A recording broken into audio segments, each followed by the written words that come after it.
वीरवार रात हुई भाजपा चुनाव समिति की मैराथन बैठक में 2024 लोकसभा चुनाव के लिए कई अहम फैसले लिए गए, जिसमें हरियाणा की 10 सीटों में से 3 सीटों पर नाम लगभग तय कर दिए गए।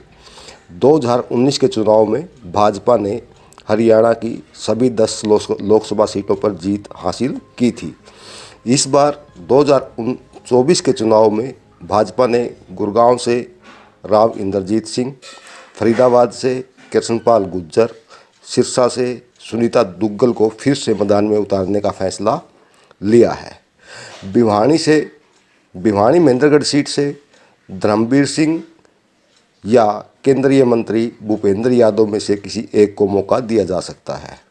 हिसार, रोहतक, सोनीपत, कुरुक्षेत्र, करनाल, अम्बाड़ा पर अभी कोई फाइनल निर्णय नहीं लिया गया है।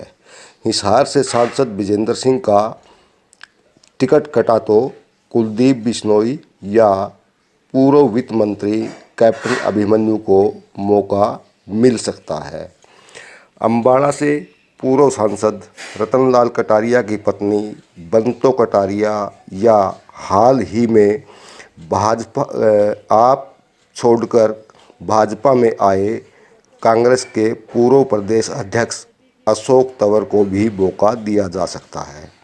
कुरुक्षेत्र में करनाल, रोहतक, सोनीपत को लेकर पार्टी अभी भले ही खुलकर पत्ते नहीं खोल रही हो, परंतु 2019 के चुनाव में 10 सीटें जीतने वाली भाजपा को करनाल से संजय भाटिया ने लगभग 6.5 लाख और फरीदाबाद से कृष्णपाल गुर्जर ने करीब 6.25 लाख की जीत दर्ज की थी, जबकि रोहतक से डॉक्टर अरविंद शर्मा महज 7,500 और सोनीपत से रमेश कौशिक करीब 1.25 लाख वोटों से जीते थे। इसमें अहम बात यह है कि सोनीपत से प्रदेश के पूर्व मुख्यमंत्री और कांग्रेस के दिग्गज नेता भूपेंद्र सिंह हुड्डा और रोहतक से उनके सपूत्र एवं तब के निवर्तमान सांसद दीपेंद्र सिंह हुड्डा चुनाव मैदान में थे। ऐसे में इन 2 सीटों पर जीत का अंतर भले ही कम रहा हो, परंतु राजनीतिक दृष्टि से यह दोनों सीटों पर जीत पार्टी के लिए अहम मानी गई थी। जहां तक कांग्रेस की बात है तो वह फिलहाल रोहतक और सोनीपत को छोड़कर भिवानी, महेंद्रगढ़ और फरीदाबाद में ही सक्रिय दिखाई दे रही है।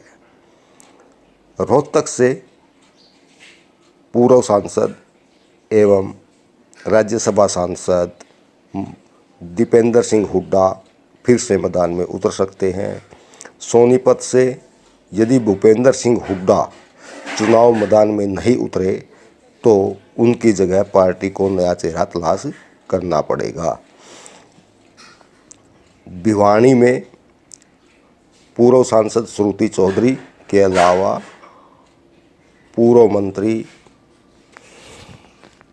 बहादुर सिंह और राव नरेंद्र सिंह भी कांग्रेस की टिकट हासिल करने के प्रयास में लगे हुए हैं, जिसका खामियाजा पार्टी को गुटबाजी के रूप में लोकसभा चुनाव में फिर से भुगतना पड़ सकता है। ऐसे में देखना होगा कि 3 सीटों को छोड़कर भाजपा बाकी बची 7 सीटों पर पुराने चेहरों पर फिर से दांव खेलती है या फिर नए चेहरों को मौका देकर एक बार फिर से सभी को चौंकाती है।